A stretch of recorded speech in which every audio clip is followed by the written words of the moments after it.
Elles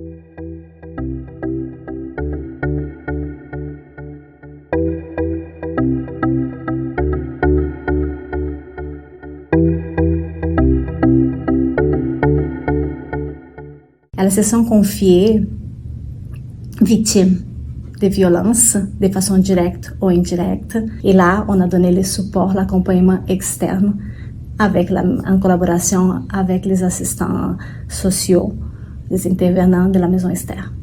Il y avait des gens qui participaient là, plus que d'autres à l'atelier. Il y avait des gens que tu voyais qui étaient perturbés.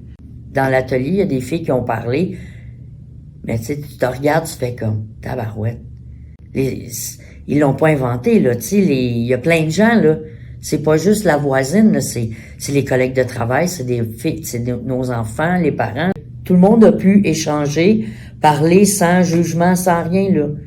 J'ai été surpris de voir qu'il y avait autant de personnes en détresse qui avaient besoin d'aide dans tous les niveaux, là. Pas eux personnellement nécessairement, mais un enfant, une sœur, ça m'avait surpris. Qu'il y avait autant de monde qu'on côtoyait chaque jour, puis que ça paraissait pas, puis dans toutes les classes sociales. Là. Il y a plusieurs femmes que ça les a peut-être libérées de parler, de demander de l'aide, de venir chercher de l'aide.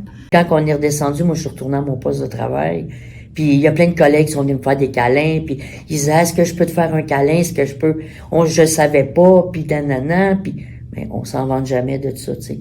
C'est pas une fierté, là, de dire que on est d'un contexte de violence. Et ils ont appris beaucoup par rapport aux jugements, de ne pas juger. Ça change aussi la vision de certains gens envers les autres, de ne pas juger les gens inutilement. Je pense que je vais être plus à l'écoute des signes. Parce que, comme qui nous disait, c'est les gens qui sont victimes de ça, souvent vont être plus renfermés ou sous l'autodéfensive.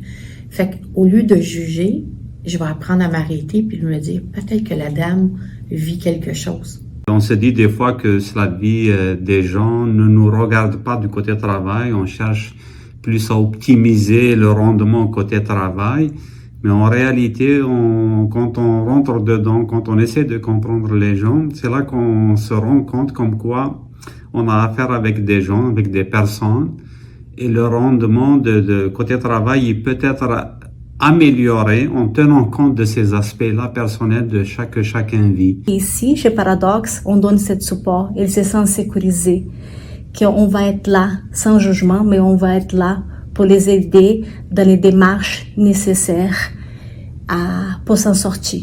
Dans toutes les entreprises, d'avoir un programme comme ça. Parce qu'en 2023, il y a encore trop de violence. Ça a fait comme un sentiment que je suis pas tout seul, finalement. Si on est capable d'aider une personne, c'est peut-être un décès de moins dans la société.